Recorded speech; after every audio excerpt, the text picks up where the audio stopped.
Welcome to Journey to Esquire, the podcast. I'm Jocelyn Hardrick, founder and president of Diversity Access Pipeline, Inc., the company behind this podcast and other great programs, like Journey to Esquire Scholarship and Leadership Program, which provides $2,000 cash scholarships to third-year law students and internships to second-year law students, along with leadership training and mentors.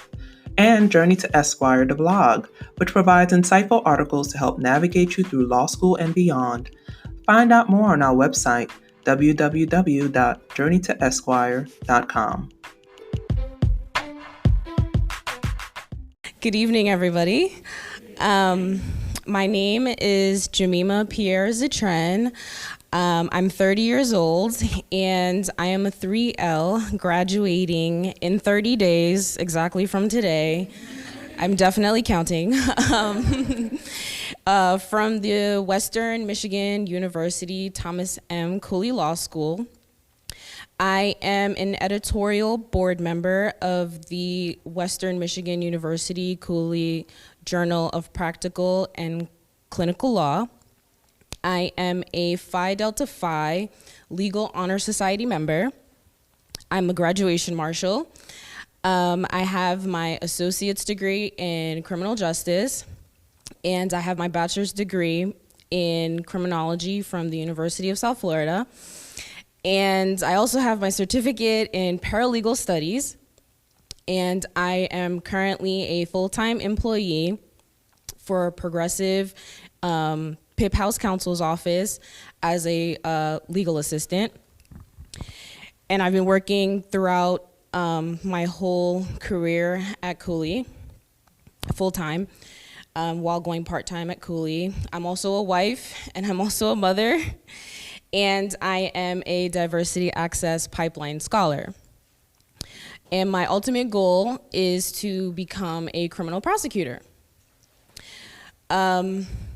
I first found out about the Diversity Access Pipeline while I was at work, and I'm a student member of the George Edgecombe Bar Association, and so I get the weekly emails, and I was scrolling through it, and I saw this opportunity for this scholarship, so I said, I'm perfect for that.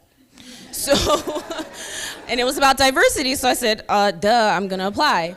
So I applied. I thought it was just going to be some scholarship that they were just going to give, and that was going to be the end of it. But I did some research.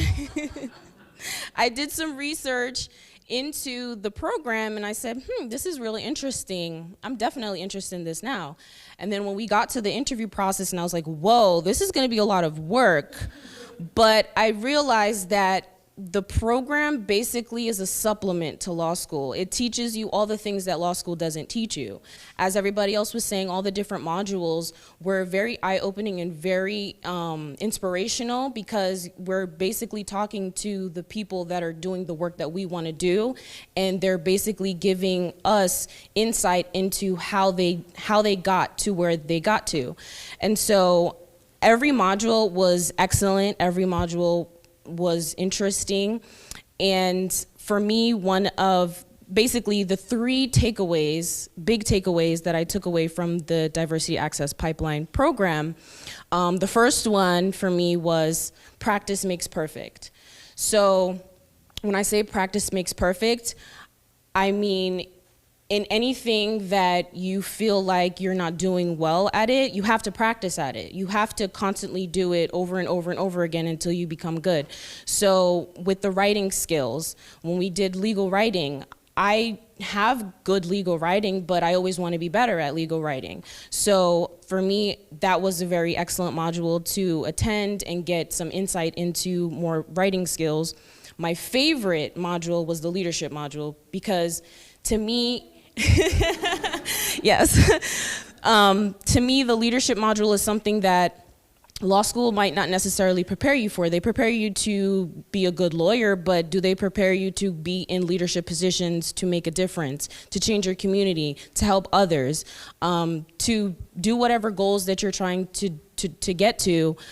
Do they teach you those leadership skills? And the leadership skills module to me was my favorite, because I saw people that looked like me doing the things that I want to do, being in leadership positions, and also it opened my eyes to all the leadership opportunities that Tampa basically has to offer.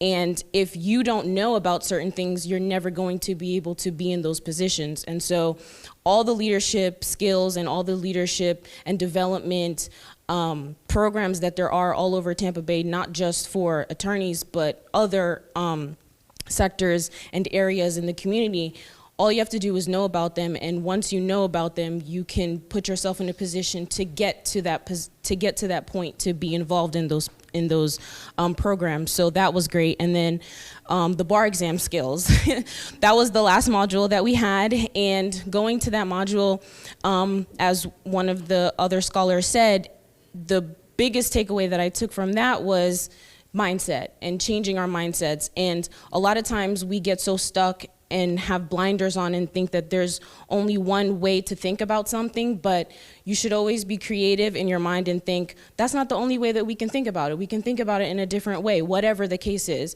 And so that was one of the things that I felt was very impactful for me with that module especially. But overall, that first idea for me that I took away was practice. Practice everything that you think that you are not good at, practice it, and then you will become good at it.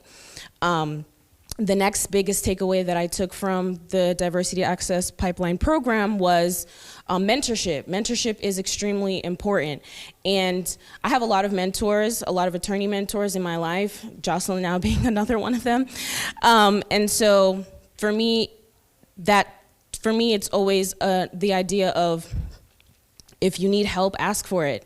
If you don't know something, ask somebody who's done it, ask somebody who knows how to do it, and putting yourself in a position to be with that person who can basically guide you through to where you want to go and what you want to be and what you want to accomplish. And so I took the idea of mentoring and also being a mentor and also being a mentee is extremely important for development. And a lot of times lawyers are always going to be a mentor because they love to hear themselves talk. So finding somebody who's going to be that person that you can call, that you can depend on, that you can get advice from, that you can get insight from is extremely important, especially as baby attorneys.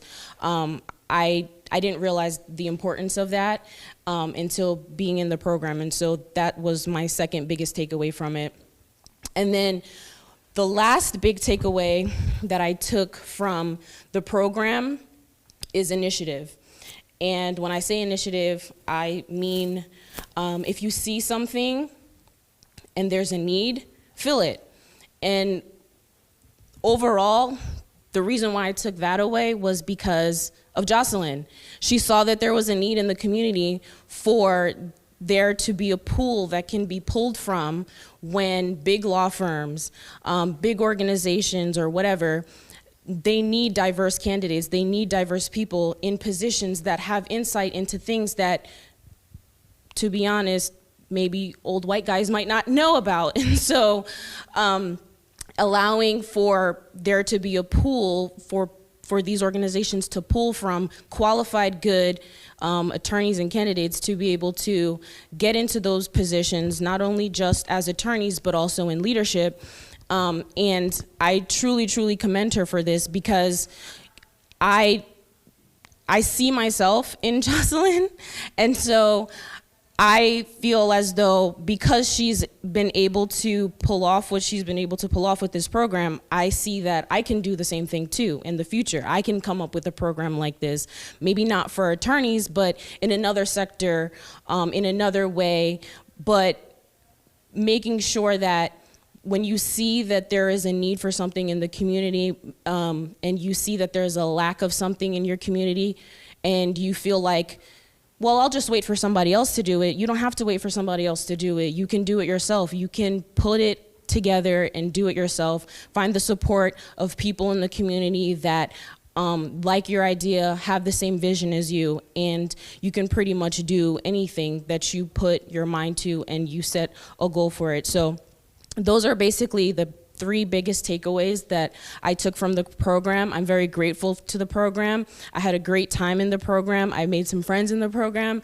And I feel that I really hope that the program continues to succeed and do really, really, really great things in the Tampa Bay community, because it's definitely needed. And I feel that I can definitely be a part of DAP forever. So that's basically my presentation. Thank you.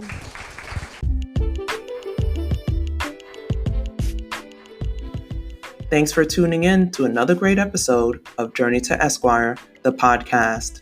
Support, share, subscribe.